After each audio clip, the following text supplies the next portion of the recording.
welcome to the Model Marketing segment interview segment rather. My name is Tappy. Would you like to introduce yourself formally? Hi Tappy, thanks for having me here today. I'm Michael Gullan, the founder and CEO of Digital and G&G Advocacy. All right, Michael. So, how long have you been part of the marketing industry before going to the whole digital part of it? Yeah, so I've been part of the industry for 31 years. I started fairly soon after I left school. I studied briefly and started at the bottom, and I've spent 31 years in the industry in various roles and positions.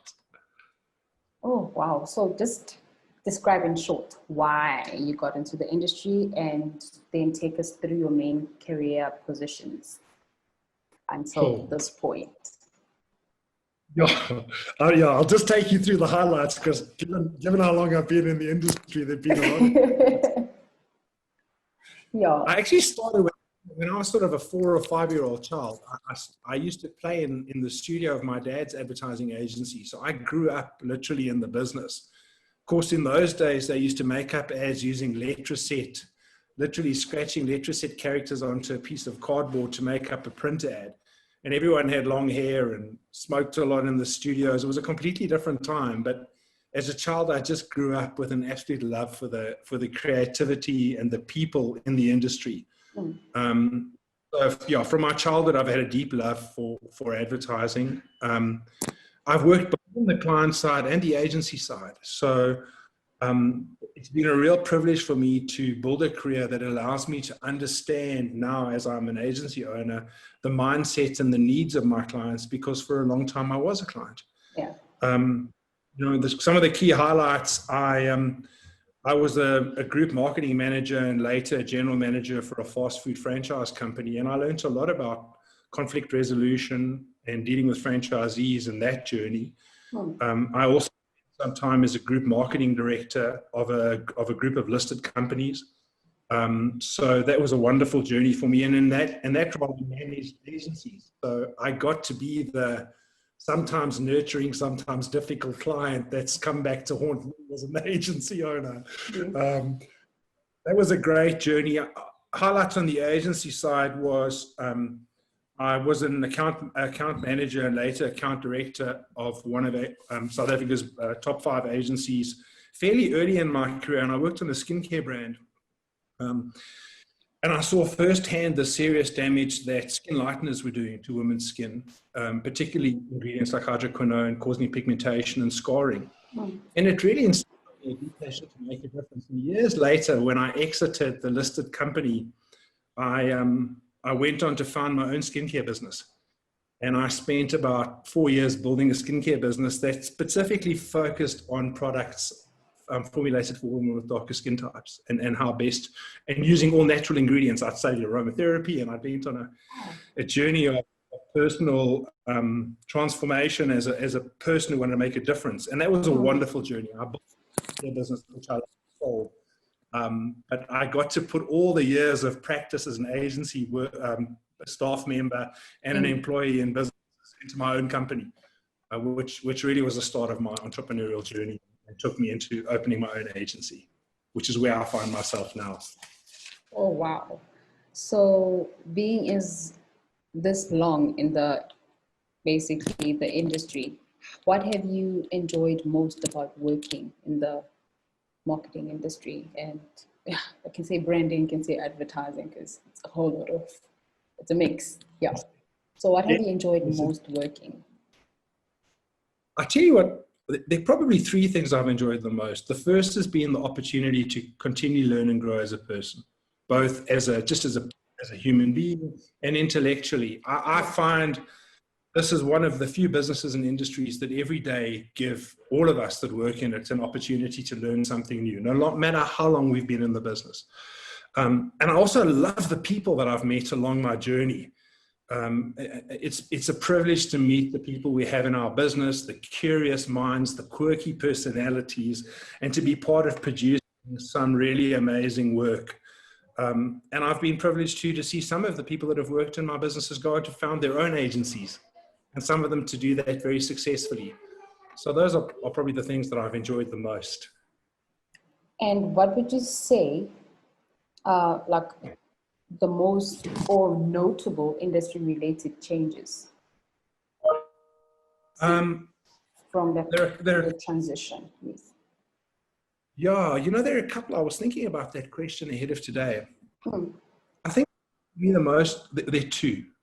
Because I've been in the industry so long, I think the first and most important change in our industry has been the transformation of our industry. To see all members of our country and our cultures and our beautiful minds and opinions come together to create really amazing advertising that talks to every one of our citizens. The role that we play in producing that. That's the first and, for me, the most positive evolution I've seen in our industry. The second, as I mentioned, I've been in the business 30 years, so I was pre-internet. And it's the evolution of digital internet data, the power of social media, and how those collectively given consumers more information. They have access. Right now, like, if you want to employ someone, you want to buy a product, the first thing you do is you Google it. You look at a review. You go and see what your peers.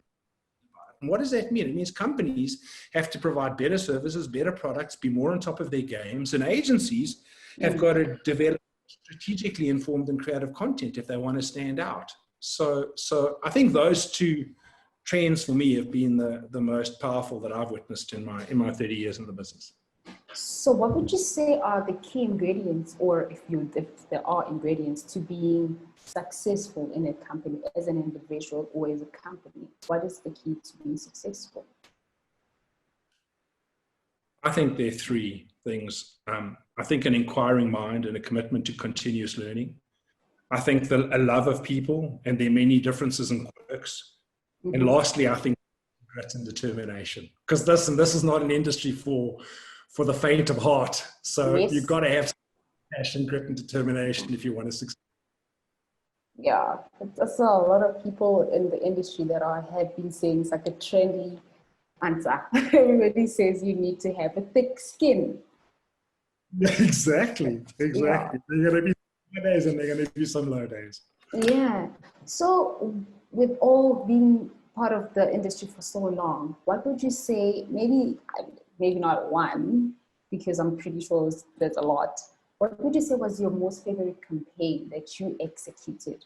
And what do you think made that campaign or those campaigns unique? There've been two that have really stood out. I mean, you're right. I've been in the industry a long time and been privileged to work with some really great people. But there are two that have stood out, and two for different reasons. The first was a campaign we produced for Vespa very soon after starting our agency. In fact, we were working from exclusive books in Hyde Park at the time. We didn't even have offices. Okay. And I remember meeting with the client. He's a Scottish guy with a really wild attitude. He said to me, "Mike, you know what would be really cool?" I said, "What?" And he said, "If you could get me arrested." And I looked at him and I thought, "Are you insane?" And he said, "You know what would be even better? If you get arrested with me."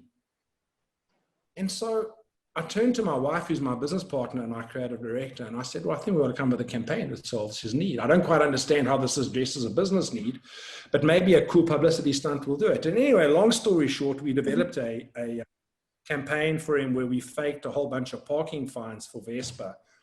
And we ran the campaign, and he got arrested and I got arrested together. Fake arrested, not real arrested, of course. And the campaign was successful. And in the first weekend that we ran it, his entire investment in the campaign was covered by the cost by the sale of Vespa scooters. And I think really for me that the reason I remember that campaign so fondly was a willingness to take chances, to work with a client who's brave and courageous, who gives us one of the most ridiculous briefs an agency owner can get. I mean, it's not often a client says, "I want to get arrested." But it was the way they thought and that notion, So that probably stands out as one. And then the flip side of the coin would be the second that comes to mind, and that's we don't get arrested anymore. And in fact, we do a lot more conservative work now. Vast majority of the work we do now is in highly compliant and regulated industries, particularly the pharmaceutical industry. Okay. And we worked on a Johnson & Johnson recently where we co-developed a Listerine Dental Academy to solve a business need. And this campaign was all around how do you replace a physical rep force in the field with a digital platform that simulates those visits and educates and creates rich, meaningful content for dental professionals. And we built out a dental academy for them that won numerous awards, both locally and internationally. Most importantly, solved the client's business need. And as a consequence, created or sparked a thought for me, which resulted in me building a software platform and setting up a new business, which is our G&G Advocacy business, which is in the e-learning and incentive and reward space. Oh, nice. So rewarding for a number of reasons, you know, and part of that was that it sparked an idea for a second business, which has proven to be a very successful business. All right. So what would you say are the major, so I'm just going to skip the question about executing a great campaign, because I feel like you already covered that part, because you spoke about how you went about executing, and therefore that because that campaign was successful, that's what makes a successful campaign. Unless you want to add anything, if you were to tell somebody that in order for your campaign to be successful, what would be the key things that you need to have, the elements of creating a successful campaign? I can answer that for you, and I'd love to, and I'll answer it quickly for you. Awesome. There are three things. A good brief that's rich in target market, product, and competitor insights. It all starts with the brief. And then you need a trusting and brave client and a smart and curious creative team. Those are, to my mind, the three most important ingredients. Oh, wow. So major trends in the marketing sphere, especially for 2020, since 2020 is a lot of unexpected things happened this year. So what would you say are your major marketing trends? Oh, the year that wasn't, eh? It wasn't at all. You know, I gave a lot of thought to that question, and I landed up with a page, and I thought, let me just trim it back, because there's so many trends and opportunities, especially where we come from as a predominantly digital agency. But I think there are a couple that stood out for me, and I'm just going to list 5 or 6. The first is marketing automation. I think marketing automation is not new, but I think the power of marketing automation is truly being understood now by a lot of clients and brands, and I think that we'll see marketing automation really start to be utilized effectively over the next few years. Augmented reality to boost customer shopping experiences. I mean, again, augmented reality is not new, but the way in which we can make a customer shopping experience, particularly online, where we can see ourselves in the environment, I think that's going to play a bigger and bigger role. Also personalization. I think for us, more and more, if brands and clients and agencies can personalize our shopping experience, I think the more personalized the message that we receive and we're exposed to, the greater the likelihood is that we'll engage with the content and respond to it. And then I think non-linear customer journeys are important. I think tracking key metrics, I think analysis and tracking of what we do and where we spend our is incredibly important. And then lastly, mobile and social. It's where it's at. It's not going anywhere. I think mobile and social are becoming, it's not like suddenly there's the next thing. It's just how do we continue to leverage some of the things. All right. So just a little about you. Just tell us what your interests are outside of digital marketing and running a digital agency. What are your hobbies? What are you finding interesting? What do you like doing? So I'm a vegetarian, which often surprises people. I'm a 6'2", 210-kilogram guy. And often when I meet people, they ask me, they say to me, how can you be a vegetarian? Where do you get the protein from? So my life is spent most of the time explaining to people how I can be a healthy vegetarian, particularly in a country like Africa where we love our meat so much. I'm also a health nut. I love figuring out how I balance a healthy body, healthy mind, and healthy spirit in the pursuit of a noble life, and that consumes a lot of my time. I have a deep love for the ocean, and a couple of years ago, when I sold one of my businesses, I spent some time in the Eastern Cape. I took a year off to learn to surf in my mid-30s. And I remember one day I was out surfing by myself, and I had the privilege of being surrounded. I was on a very remote beach break, And I was out in the back just contemplating life, no one around, and a pod of about 100 dolphins came up to me and surrounded me. And I was in a very contemplative mood that morning, and I jumped into the water and went under and watched them. And I had the strangest experience in that a mother dolphin, literally 10 meters from me, gave birth to a young dolphin pup or baby, whatever the correct term is. And I got to experience that moment with them and got to see a newborn dolphin just come into that space and listen to the sounds of joy as that pod celebrated. So I just, yeah, I'm very much about a healthy mind, body, spirit, and just the pursuit of a noble life is what interests me outside of the business. Oh, wow, that's so interesting. So thank you very much for allocating this time and talking to us and giving us tips and trends and ways to be successful. And I wish you all the best in getting back simply on level 1. All the best, and thank you very much for your time. Likewise, nice to meet you. Thank you very much.